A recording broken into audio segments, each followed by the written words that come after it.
Combine group बी पुढे जाणार का? हा सर्व विद्यार्थ्यांना पडलेला प्रश्न. MPSC फॉर्म्युलामध्ये सहर्ष स्वागत.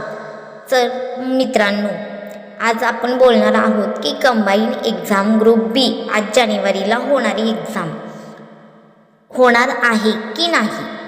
तर सर्व विद्यार्थ्यांना एकच सांगायचे आहे की मुख्यमंत्री देवेंद्र फडणवीस साहेबांनी पॉझिटिव्ह रिस्पॉन्स दिल्यामुळे त्यांनी परिपत्रक आयोगाच्या सचिव मॅडमना पाठवलं होतं की मुलांचं PSI या पदासाठी वय वाढ करण्यात यावी.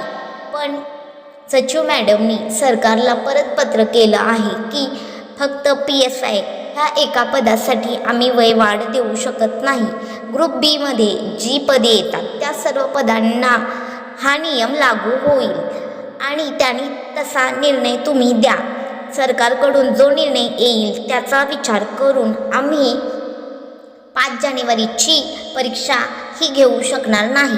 कारण जर जर वयवाढी संदर्भात योग्य निर्णय झाला तर नवीन येणारे अर्ज आणि त्यासाठी सेंटर उपलब्ध करून देणे याची जबाबदारी आयोगाची असल्याने आयोगाला त्यासाठी वेळ घ्यावा लागणार आहे.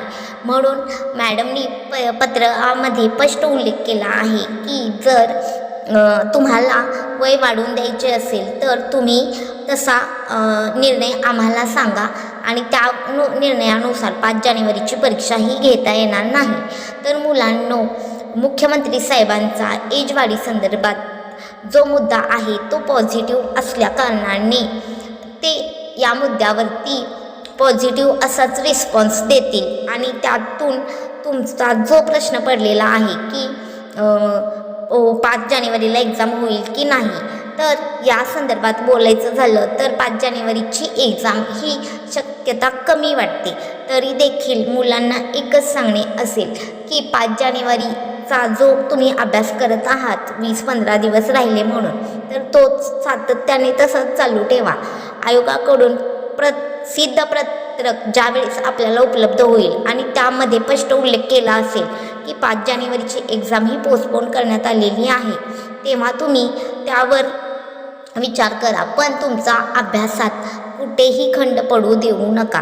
कारण आयोग कधीही परीक्षा पोस्टपोन करू शकेल किंवा आहे त्या टाईमला परीक्षा घेऊ शकेल. त्यामध्ये तुम्ही अभ्यास केला तर सर्वस्वी बेनिफिट हा तुमचाच होईल. जर परीक्षा पुढे गेली तर तुमचा झालेला अभ्यासावर तुम्हाला रिव्हिजन मारण्यासाठी जास्त वेळ मिळेल आणि जर परीक्षा ऑन टाईम झाली तर तुमचा जो काही अभ्यास सुरू आहे तो सातत्याने ठेवलास तर तुम्हाला कंबाईनमध्ये 55+ मार्क घेण्यासाठी कोणीच अडवू शकत नाही. तरी मुलांनो, एक्झाम ऑन टाईम हे डोक्यात ठेवून अभ्यास करा आणि सर्व मुलांचा अभ्यास व्यवस्थित होऊ दे हीच सदिच्छा असेल. परिपूर्ण अभ्यास करा आणि जरी एक्झाम पोस्टपोन झाली तरी देखील तुम्हाला रिव्हिजनसाठी जास्त वेळ मिळेल. तरी सर्व विद्यार्थ्यांना धन्यवाद.